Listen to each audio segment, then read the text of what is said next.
So the problem, the disease at hand here is a uncommon EGFR mutation, particularly EGFR exon 20 insertions. Now we know we were very happy when we discovered these driver mutations because it gave us a lot of treatment options.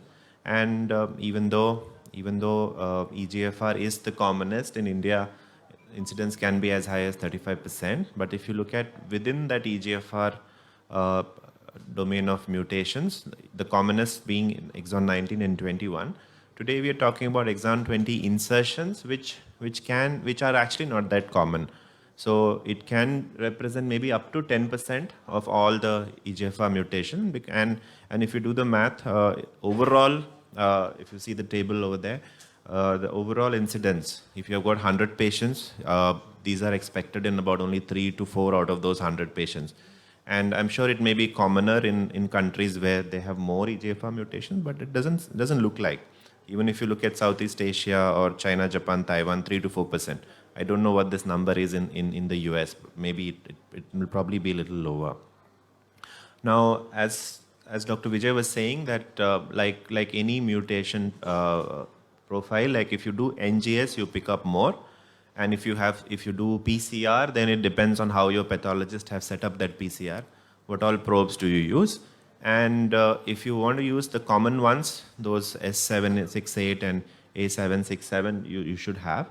And if you do that, you will not do very bad. At least you will pick up half of these exon 20 insertions. And if you want the whole thing, then probably NGS is the way to go. But I'm not sure, especially when one of the challenges we've had with NGS is the turnaround time. And especially in the first line trials, patients are not willing to wait for a few weeks for these reports to come back. And we have kind of missed, I'm sure Shruti will have similar experience. Somebody has had one cycle or 2 cycles, they may not be eligible. Now, how's this important is because sometimes when you have these exon 20 insertions, the main reason by which it infers resistance to a tyrosine kinase inhibitor is by sterically hindering the drug binding pocket. And with some drugs like poziotinib and all, we have learned it also matters whether it's a closed loop or a far loop kind of mutation. So it is a little complex. I think for individual mutations, you'll have to kind of look at how does it hinder the drug binding pocket, and therefore sometimes someone is saying they used a higher dose of TKI or osimertinib, but most of the time it is difficult, and we know this by looking at the outcomes of in these patients in the current treatments available. So the current treatments available, this is again some real world data they have collected. So these are all patients who have these exon 20 insertion, and if you look at the PFS with the first line with chemotherapy is about 6.6 months. TKI is pretty low, it's only about 3 months. IO also about 3 months. So if you see here, this is like doesn't look like these are patients who have sensitive EGFR mutations, right? Their outcomes there with TKI alone, we'll get even the first generation we get 9 months. With osimertinib we get 18 months. Now in the second line again, if you see here, so it's good to know that even though they are EGFR exon 20 insertion, there still be some role for IO in these patients, because these figures here, an OS with IO of 9 months is again respectable, I would say. And so moving forward now, this is comparing exon 20 insertions to the other common sensitizing mutations, and with what we hope to see with TKIs, we don't see that with this disease, and the PFS here is only about 3 months. So the take home is that your osimertinib, gefitinib, erlotinib is not going to give you good results if you're going to use it in this disease with a PFS of only about 3 months. Now, also, and this again tells you the long-term survivors. Now, of 5-year survivors, of only about 8%. This is pretty poor. Now, coming to how we should look for these, again, if you have a limited probe PCR, you would pick up maybe only about 5%, or maybe if you have like a well-designed PCR, up to 50%. If you want to detect every mutations, you probably have to do the NGS. And the same thing was shown here also in this Foundation Medicine database, and there's another one called Genie database. And if you see here, PCR picked up 89.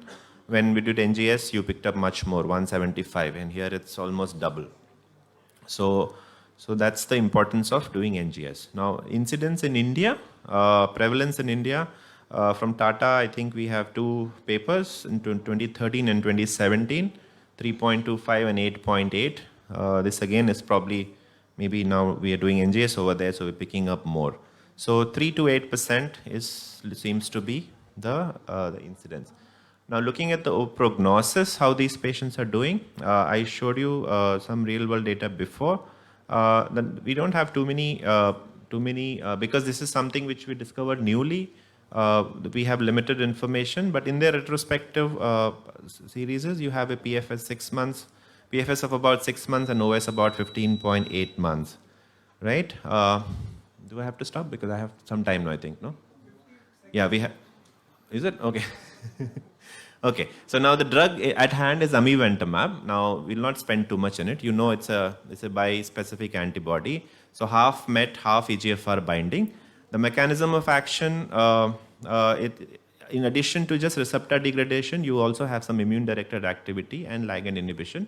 We talked about dosing, right? So if you've got a less than 80 kg man, 3 vials, initially you have to give it very slowly. But if everything goes well, you can finish the whole infusion in 2 hours. But initially, you have to go almost at 50 ml per hour. And the study which the Chrysalis study, this is how the part 1 phase escalation, the dose they came up to was 1050.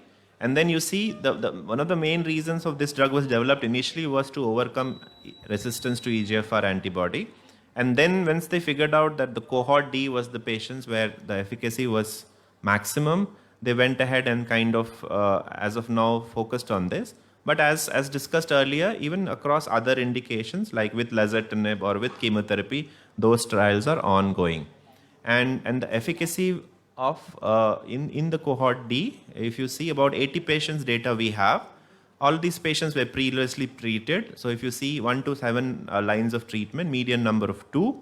And the efficacy you had there was, if you see the response, partial response in 29 and complete response in 3. So adds up to about 40% overall response rate. And the response rate is seen irrespective of prior use of TKI or immunotherapy.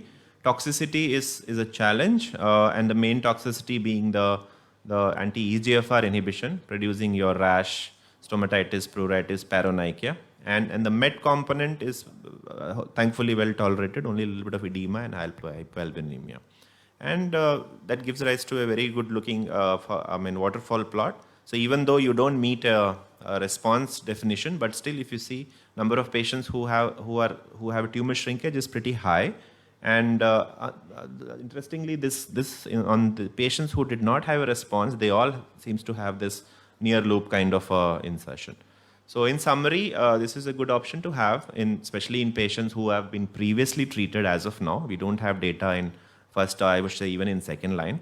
But if you had prior treatment and you have limited options remaining and your patients can access this molecule, this is something which can give you almost a 40% response rate, PFS of about close to 8.3 months, and a median OS of a very good looking median OS of about 22.8 months. And we have to learn how to manage the toxicity. Thank you.